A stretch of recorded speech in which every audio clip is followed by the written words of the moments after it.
All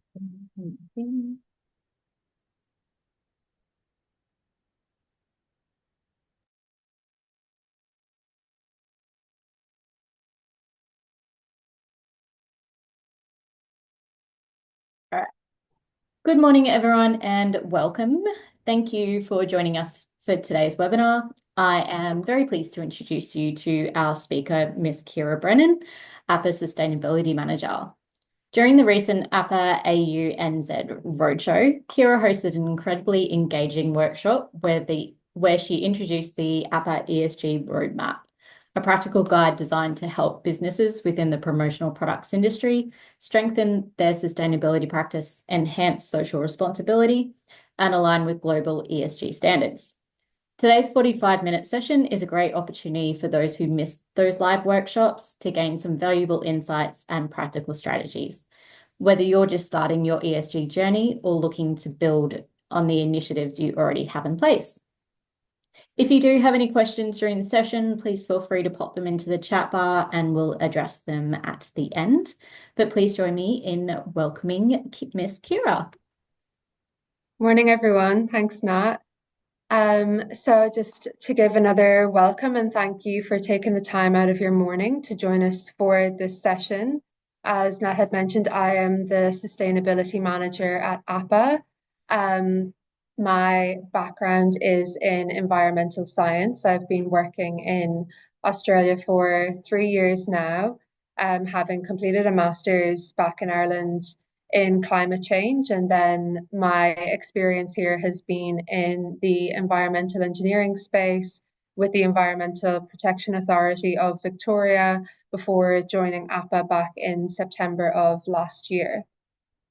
So just to briefly touch off of APPA's strategic plan for 2024 to 2027, this has been broken down into 3 pillars of advocate, educate, and enhance community. So in terms of advocating, we wish to elevate APPA's profile as a recognized and trusted industry association. So APPA members' services are considered an essential part of all industry stakeholder conversations. And with that, to educate and provide accessible and relevant educational opportunities to upskill and raise the standards for the promotional products community, and again to enhance community. And this is all tied into the work that I am doing in the sustainability space, and all complemented by our strategic plan. So what I would love for everyone to take away from today's session is an understanding as to why APPA is making this sustainability movement and why we're encouraging our members to do so as well, what we are doing as an association and what we are asking of our members, and the call to action in terms of inciting a motivation and understanding as to what is needed to future-proof the industry, future-proof your business, and operate in an ethical and sustainable way. And as we have mentioned in our strategic plan, community is a huge part of this, and we would love for our membership to be seen as a community, that it is a really valuable resource that can often be overlooked. So starting with why, I do think that this can be a multifaceted question.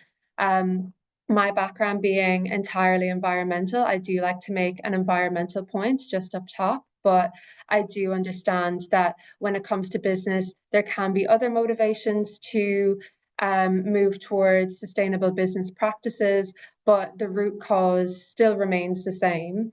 So when just a quick anecdote, when I was studying, we closely followed the COP conferences that were happening that year in Edinburgh. And for those who don't know, COP is run by the UN. It's the biggest climate conference in the world. And they have global speakers annually that come together and just speak about how they can future-proof ourselves, have greater climate policies in place in each individual nation, but the mantra for this particular conference was to keep 1.5 alive. And 1.5 is in reference to the degrees Celsius rising above pre-industrial levels. And this was only in 2021. And now in 2025, we already have reports showing that we have surpassed that 1.5 degrees and are now aiming to stay below 2 degrees rising, which we have already surpassed this critical point and a point of irreversible damage. So it is something that really can't be ignored now. And I do think as well that there are, of course, large industries that everyone perceives to be the biggest contributors. And while that may be true, there is still so much power in community, in individuals, in small and medium businesses to incite real change as well. And that is our responsibility and something that we should step up to. But on the business side of things, there is many laws and legislation being introduced. And this really is because historically sustainability had been labeled as the right thing to do. And I think climate scientists and activists had hoped that that moral obligation was enough to incite real change, but it hasn't really worked that way. So it is now being enforced in a much more strictly governed type of way. The one that is the most pressing in Australia at the minute is the mandated ESG reporting that came in January of this year. And again, I do like to point out that there isn't a way of disassociating from certain laws or certain things that you feel don't affect you because they may not directly, but they will in an indirect way. And just to explain what I mean, the ESG reporting, the first phase of businesses that were directly impacted by this were those who had 500 plus employees, were turning over in excess of $500 million per year. However, despite not falling into that bracket, and this comes down to the scopes of the emissions, so scope 1, scope 2, and scope 3. Scope 1 and Scope 2 are more direct emissions, whereas Scope 3 is indirect. And if you are supplying your product to a company who does fall within that initial reporting bracket, your Scope 1 and 2, like the emissions that are attached to the products that you have supplied to them, that becomes their Scope 3 because they have now purchased that product that carries the emissions with it, and it becomes something that they have to report on. So in order to maintain that relationship, you have to have that information to provide. So there is an indirect effect immediately. And as we progress through this, the reporting bracket will lower towards medium-sized businesses, small businesses, and it will be inescapable. And it is one of those things that is best to get ahead of now, feel like you're prepared, and that it's not a scramble at the end. Also, with consumer demand, there has been a lot of market research carried out, not just focusing on Gen Z and millennial consumers for the purpose of proving a point that these are an engaged portion of the population in terms of environmental issues, but it is also to highlight that the majority of the buying power is now coming from these age demographics, and they do have different values and different purchasing habits. And we can see this in the education of or the knowledge, I guess, of these age groups. They understand what are sustainable materials, what they recognize sustainability certifications. If you can display that on your website, it's immediately a trusted thing. They don't go necessarily for a brand that they recognize, but a certification that they recognize. And it's something that they're also willing to pay that higher price point for, which I think really does speak volumes in terms of motivation and dedication to these issues, particularly in a cost of living crisis. And that is something that has been shown to be true again and again. This is also true for employee acquisition. So some of the reports I have read have claimed that the younger workforce again are willing to accept lower paying roles in order to feel as though they are contributing to a business who has strong ethical practices, a culture of ESG, employee well-being is being prioritized, and within stakeholder engagement as well. This is also something that will lead to greater relationships, greater engagement, because it is something that has been seen to reach a greater portion of the population in a positive way. People are very responsive to seeing that a business is operating in an ethical manner, and this will lead to greater business relationships, higher sales, and greater opportunities, particularly within a global market as well. Myself coming from studying it at EU level legislation, there are advancements in the EU, in the US, in the UK that we have not yet seen here, but they will eventually make their way over. And I do think that we have a really unique opportunity in Australia to see that as an example. We can almost look into the future to see that will eventually be something that I have to do. So I may as well get prepared now. And the additional advantage to that is you're not limited to just providing products in Australia, New Zealand. You have the opportunity then to capitalize on where you do business and reach that global market. So, what's in it for you and what's in it for your business? I do think that one of the main points of deterrent for businesses when they start looking into sustainable practices is the perceived upfront costs. And I do think that the maybe slightly negative reputation of this, that you're not going to see that return on investment, comes from the very, very early stages of sustainability when materials weren't as widely available, when technology wasn't quite as advanced as what it is now. All of these things, the prices have come way down in terms of initial installation, yet the benefits and the demand to have these things really give you that return on investment in a very short period of time. But also to complement that, you are winning new clients and generating sales because, like we had mentioned earlier, it is the demand that is coming from the customer, from the end user. It will create a loyal customer base so that your brand is safeguarded in that way. Also, just to mention, I think maybe there isn't enough emphasis put on retaining a loyal and happy workforce. And again, like I had mentioned before, a lot of the different things that are attracting young workers to different businesses is ESG, well-being, ethical practices, sustainable policies. And again, this saves a lot of time and effort in terms of advertising roles, interviewing, training in new staff. And it also just leads to a happier work environment, which has forever been shown to increase productivity as well. And like I mentioned with stakeholder engagement, this is in reference to greater collaboration opportunities, as well as an access to wider markets. And naturally, operating within legal requirements as a business is absolutely essential. And just in reference to the ESG reporting, for example, that legislation that has come in. So we are going to be seeing more examples of this, and they are going to need to be adhered to in order to remain operating as a legal business.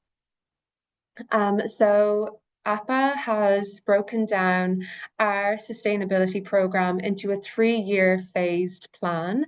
We're taking that stepwise approach because I do think that there is quite a bit to tackle, and this just makes everything a lot more manageable and is created in a way that the first year base knowledge is what is absolutely essential. And then building on top of that, you have that working knowledge to add to for our year 2, and then so on for our year 3 as everything becomes slightly more advanced and detailed.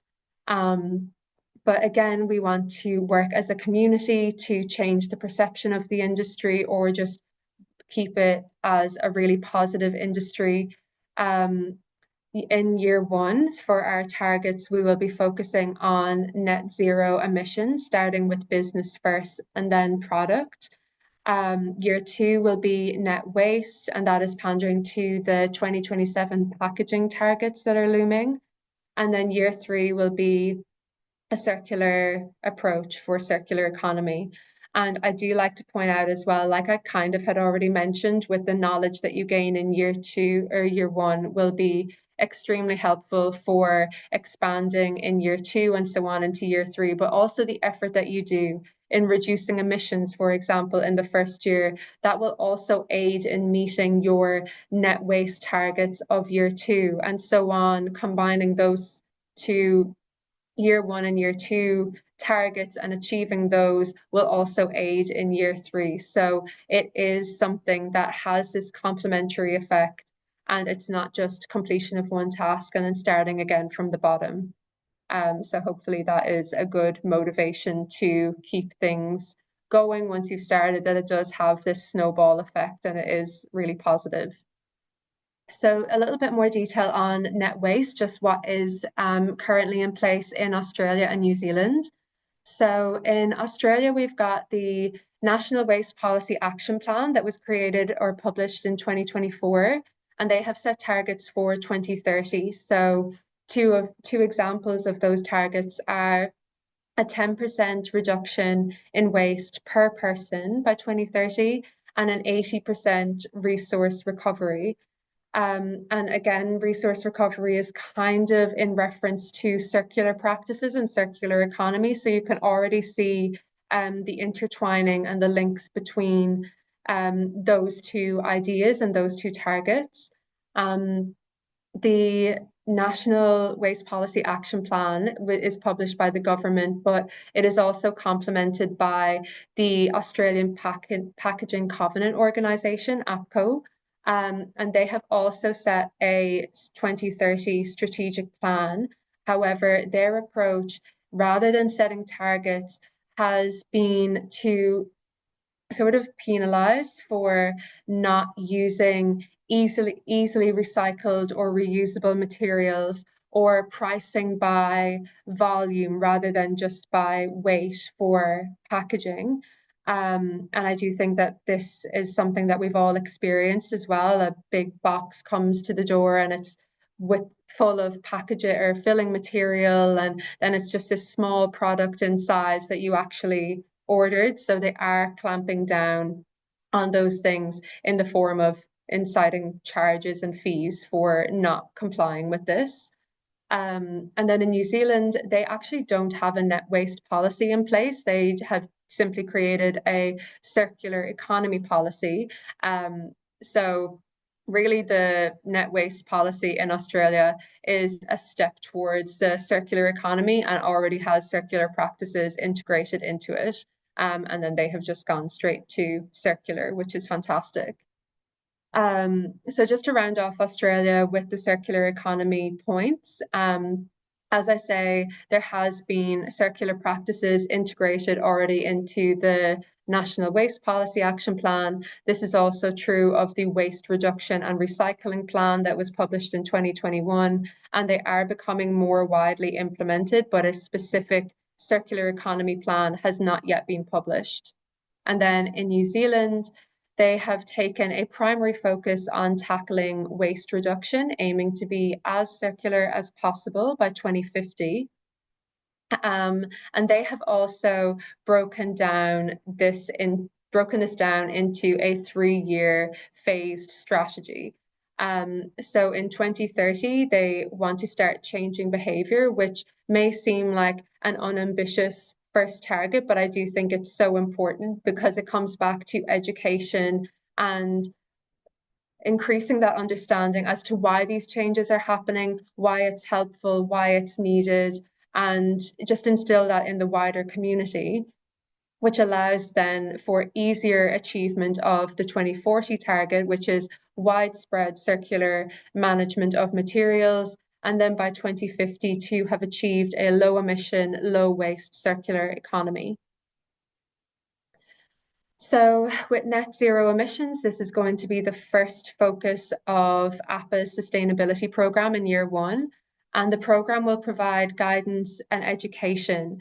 The reason that I have made this as a particular point is that we want to keep as much autonomy within our members as possible. Everything is quite nuanced in terms of the products that you're supplying or distributing, those products, where you're selling, and the different laws and legislations that are in place, whether you are operating abroad or whether you're sourcing from abroad. So it is something that you kind of have to understand your individual practices, your own individual supply chain, and how your business operates. And in order to be able to successfully implement sustainable business practices, you need to have an understanding of how your business works, where those emissions are coming from, how you can reduce them. It's not really something that you can be told or simply read in an article. And that also just equips you for having complete control over this process yourself, that it's not being outsourced to a consultancy firm or things like that. So APPA is here to, like I say, guide and educate as much as possible, but keeping that responsibility within the individual business.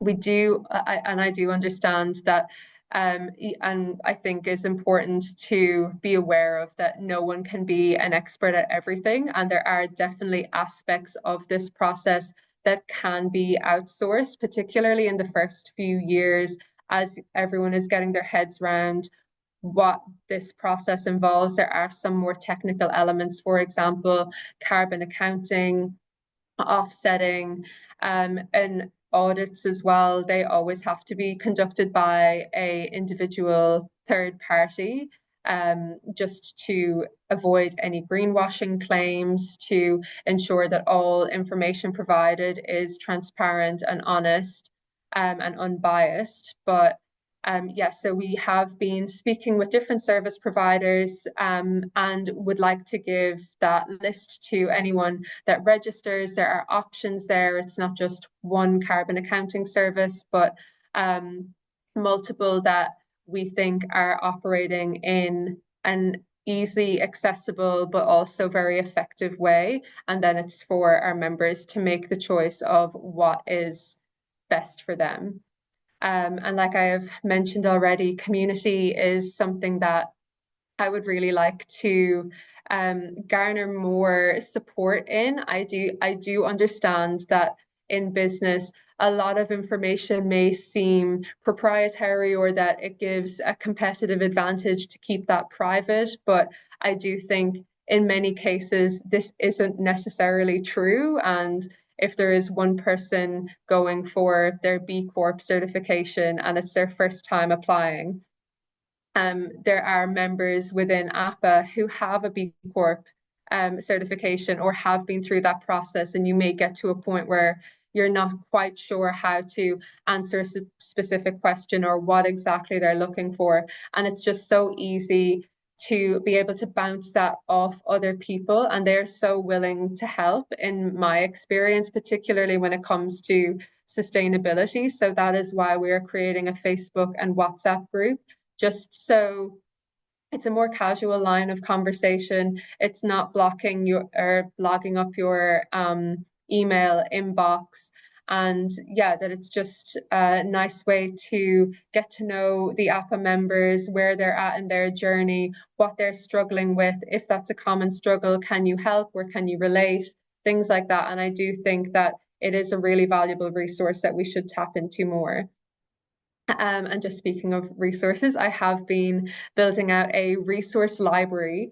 And this, I think the reason I wanted to do this is back to my point of education. I understand that feeding out articles and links to emails, it isn't always going to reach you at a time where you have 15 minutes to take to sit and read through a document on greenwashing or a document on environmental claims or biodiversity collapse or whatever the case may be, whatever is relevant to you.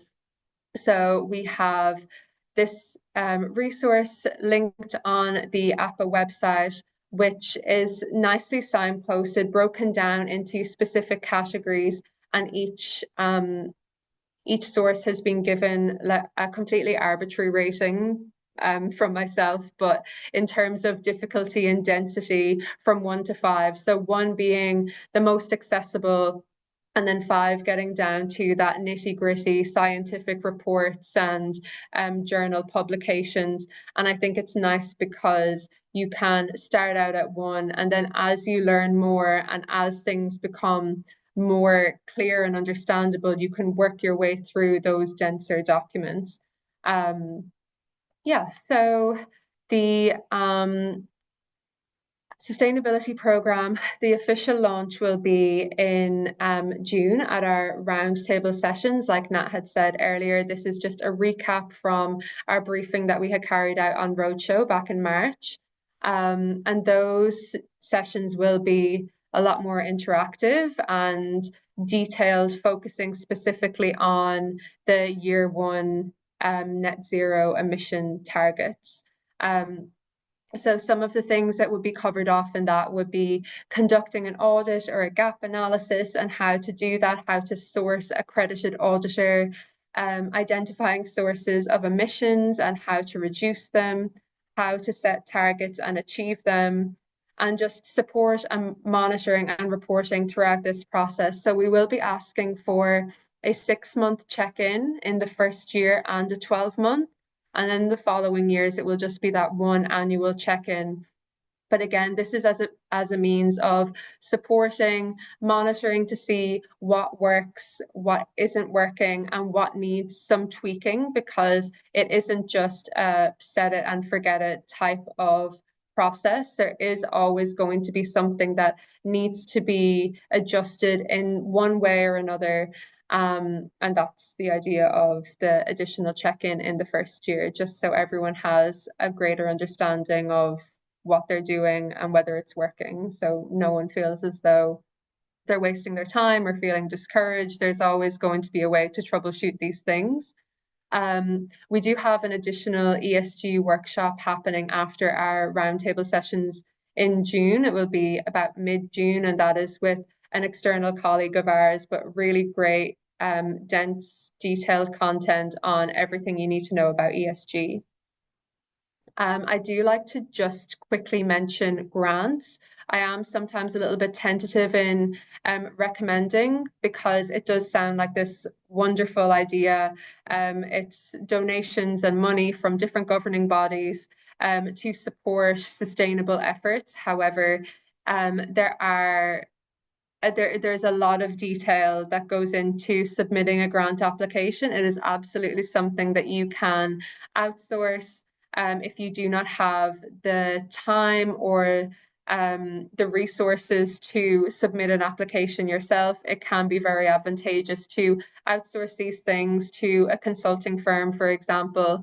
They are somewhat hard to attain, but I do think that once maybe the first year of ESG reporting has been complete for your business, and you have that information to offer and say, hey, this is all the progress we've made in just our first year. These are our projections for our second year. We are moving towards being as sustainable as possible, then that would be much greater grounds for acquiring a grant donation. But yes, definitely a great thing to keep in mind for the future. And it is a resource that is available, but might not necessarily be the most accessible thing at the very beginning. But I do still like to mention it. And then next steps is simply to register your interest. Like I say, the roundtable sessions are happening in June. There will be additional webinars and education workshops following that and throughout this process with internal and external professionals. So simply scan the QR code that will bring you to the appropriate section of the APPA website. And I think, unless we have any questions, Nat might shout them out in the chat if there has been any. Otherwise, if you haven't thought of any, and maybe are reflecting on this later and something comes to mind, feel free to email me at kira@appa.com. I'll be happy to get back to any queries you may have. And thank you for joining. If there's any questions, feel free to pop them in the chat, or if not, yeah, please email Kira any questions that you have later on. But thank you so much, Kira. That was very insightful, and thank you everybody for joining us. We will also pop this recording on our website for you to watch back at a later stage as well.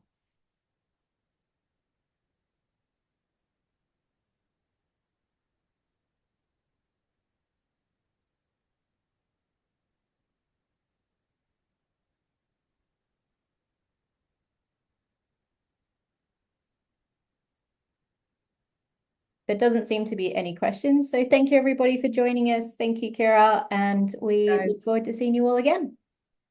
see ya.